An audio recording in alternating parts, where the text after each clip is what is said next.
L'homme ne vivra pas de pain seulement, mais de toute parole qui sort de la bouche de Dieu. Voici votre moment de méditation quotidienne.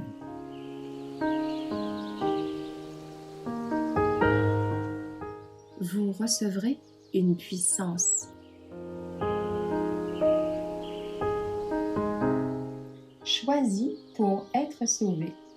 Le 2 février. En lui, Dieu nous a élus avant la fondation du monde, pour que nous soyons saints et sans défaut devant lui. Éphésiens 1, verset 4.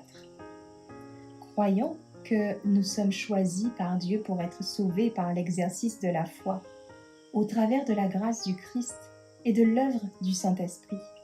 Glorifions et louons Dieu pour une telle manifestation merveilleuse de sa faveur imméritée. C'est l'amour de Dieu qui attire l'âme au Christ pour être reçue gracieusement et être présentée à son Père. À travers l'œuvre du Saint-Esprit, la relation divine entre Dieu et le pécheur est renouvelée.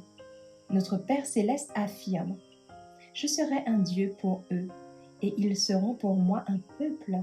J'exercerai envers eux mon amour qui pardonne, et répandrai sur eux ma joie.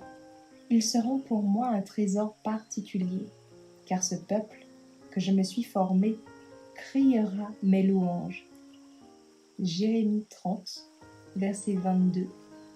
Jérémie 30 et 1, verset 1. Jérémie 33. Le Christ appelle des âmes à venir à lui, et il en va de notre intérêt présent et éternel d'entendre et de répondre à cet appel. Jésus précise « Ce n'est pas vous qui m'avez choisi, mais moi, je vous ai choisi. » Jean 15, verset 16.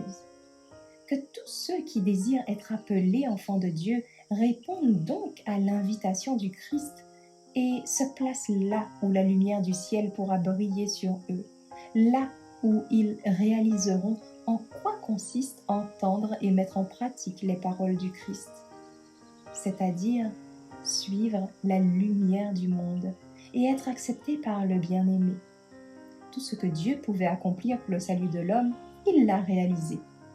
En un seul et riche don, il déversa les trésors du ciel. Il invite, il plaide, il supplie, mais il ne forcera pas les hommes à venir à lui. Il attend leur coopération. Il attend le consentement de la volonté, afin qu'il puisse répandre sur le pécheur les richesses de sa grâce, préparée pour lui dès la fondation du monde. Le Seigneur n'a pas voulu que la puissance humaine soit paralysée, mais que, par la coopération avec Dieu, l'homme devienne un agent plus efficace entre ses mains, bien que faible, errant, fragile, pécheur et imparfait.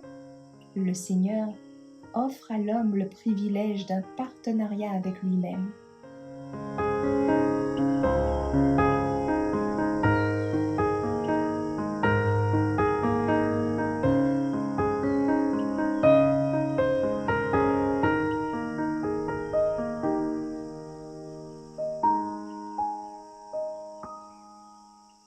Merci d'avoir écouté cette présentation.